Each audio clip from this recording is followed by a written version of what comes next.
তো বন্ধুরা, আমার কাছে বিভিন্ন ধরনের এই মুহূর্তে ক্যালাথিয়ার প্রজাতি আমার সামনে আছে। ক্যালাথিয়া পিনস্ট্রিপ, ক্যালাথিয়া, এটা হচ্ছে রোজামেরি। তো এরকম ক্যালাথিয়ার বিভিন্ন ভ্যারাইটিস। দেখুন কি সুন্দর এর পাতার কাজগুলো। হ্যাঁ, মনে হচ্ছে যেন কেউ পেন্সিল দিয়ে বা চক দিয়ে পাতার উপর এঁকে দিয়েছে। এটা হচ্ছে ক্যালাথিয়া রোজামেরি।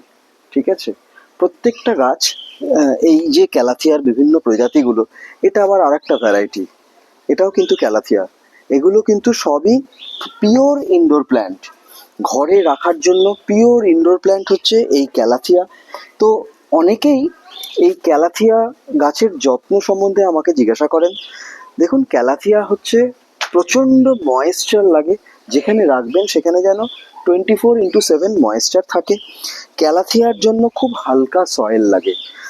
আমি যে পটেড ব্লিজ সয়েল মিক্সচার, যেটা আপনারা নেন আমার থেকে, পটেড ব্লিজ সয়েল মিক্সচার যখন নেবেন তখন আমাকে একটু বলে দেবেন যেগুলো ক্যালাথিয়া গাছের জন্য।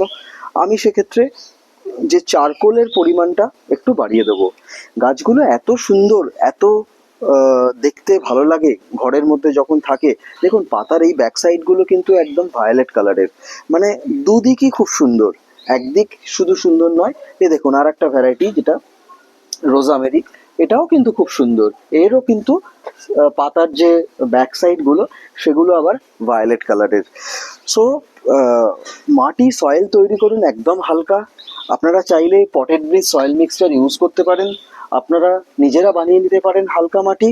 আর জল যেটা দেবেন, জলটা কিন্তু ইদার রেন ওয়াটার অথবা কেনা জল বা অ্যাকোয়াগার্ডের আরও জল দিন। কারণ এরা কিন্তু কেমিক্যাল ফ্রি জল পছন্দ করে। কেমিক্যাল জলে কিন্তু এদের একটু প্রবলেম হয়ে যায়। ক্যালাথিয়া বাড়িতে রাখুন, বাড়ির সৌন্দর্যই আলাদা হয়ে যাবে।